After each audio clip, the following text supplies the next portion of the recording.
दोस्तों good evening, कैसे हैं आप सब लोग। हमने देखा पिछले कुछ दिनों में गोल्ड सिल्वर में रिकवरी देखने को मिली है। गोल्ड का भाव अगर आप देखेंगे तो 4145 $4150 के आसपास आ गया है। सिल्वर का भाव वापस $60 के आसपास आ गया। तो एक रिकवरी हमने गोल्ड सिल्वर में आती हुई देखी। हालांकि गोल्ड में एक अच्छी रिकवरी ज़्यादा देखने को मिली है as compare to the silver, क्योंकि कहीं ना कहीं यहाँ पे जिस तरीके से वॉर स्टार्ट हुआ है तो एक वॉर का प्रीमियम जो पहले डाइल्यूट हो गया था वॉर ख़त्म होने के बाद, वो वापस अब गोल्ड में आता हुआ दिखाई दिया है। क्योंकि एक अनसर्टेनिटी का माहौल की वजह से जो प्राइजेस थे थोड़े एलिवेट हो गए हैं और कहीं ना कहीं एक प्रीमियम गोल्ड सिल्वर में ऐड होता हुआ नज़र आया है।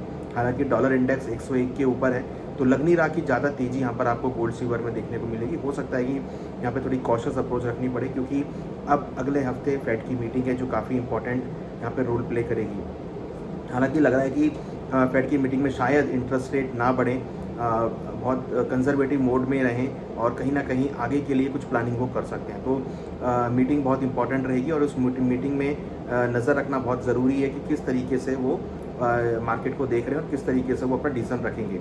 हालांकि अगर हम बात करें गोल्ड और सिल्वर के प्राइसेस को लेके, तो लग रहा है कि अभी जिस तरीके से पिछले मतलब 4-5 दिनों के अंदर हमने ये रिकवरी आती हुई देखी है, तो शायद कुछ और रिकवरी यहाँ पर देख सकते हैं। हालांकि $4200 एक अच्छा रेजिस्टेंस है, जो कि मुझे लगता है कि शायद मार्केट उसको ब्रीच ना कर पाए। दूसरी तरफ $62 चांदी के लिए बहुत स्ट्रॉन्ग रेजिस्टेंस है, तो ये लेवल्स एक रेजिस्टेंस के तौर पे काम करेंगे। डॉलर इंडेक्स 101 के ऊपर ट्रेड कर रहा है, जो कि एक नेगेटिव फैक्टर हो सकता है गोल्ड और सिल्वर के प्राइसेस के लिए।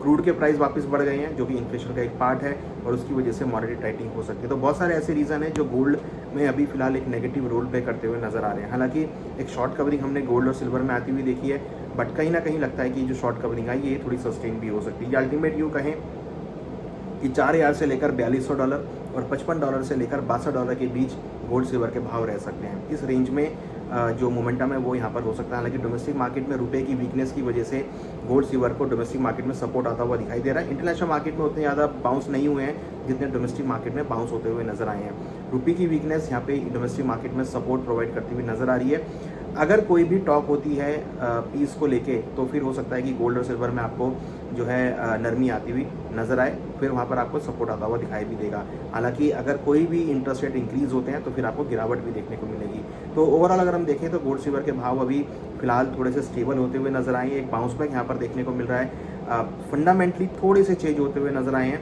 जिससे कि लग रहा है कि ऊपर 4200 एक रेजिस्टेंस रहेगा। 4200 का लेवल ब्रेक होगा तो ही आगे तेजी देखने को मिलेगी। चांदी में भी $62 का लेवल ब्रेक होगा तो फिर तेजी देखने को मिलेगी। हालांकि डॉलर इंडेक्स और बॉन्ड यील्ड इनकी इस तेजी पे ब्रेक लगा सकते हैं, तो इसलिए रेजिस्टेंस लेवल तक वॉच करना इंपॉर्टेंट है। रेजिस्टेंस लेवल पे कॉशियस अप्रोच रखनी पड़ेगी। एग्रेसिव बाइंग ना करें, छोटी छोटी क्वांटिटी में बाइंग करें, जैसा कि हम पहले भी डिस्कस कर रहे थे। एग्रेसिव बाइंग तभी होगी जब फेड का डिसीजन आएगा इंटरेस्ट रेट को लेके और उनकी स्टेटमेंट आएगी। तो अगला हफ्ता भी काफ़ी इंपॉर्टेंट होगा और इस हफ्ते लग रहा है कि मार्केट अब एक रेंज में आता हुआ नजर आएगा। पिछले 2 दिनों में जो बढ़त आई है उससे थोड़ा सा मार्केट ओवरबॉट की तरफ जाता हुआ दिख रहा है, जहाँ पर कुछ प्रॉफिट बुकिंग देखने को मिल सकती है। तो थोड़ी कॉशियस अप्रोच आपको यहाँ पे रखनी पड़ेगी। मार्केट बहुत मिला जुला यहाँ पर हो सकता है। रुपये के अंदर जो वीकनेस आई है वो यहाँ पर थमती हुई नजर आ सकती है। हालांकि डॉलर इंडेक्स कंटिन्यूसली बढ़ रहा है, तो वो भी कॉज ऑफ कंसर्न है। अगर ऐसे डॉलर इंडेक्स बढ़ता रहा, बॉन्ड यील्ड बढ़ती रही, तो फिर गोल्ड सिल्वर की तेजी पे ब्रेक लग सकती है।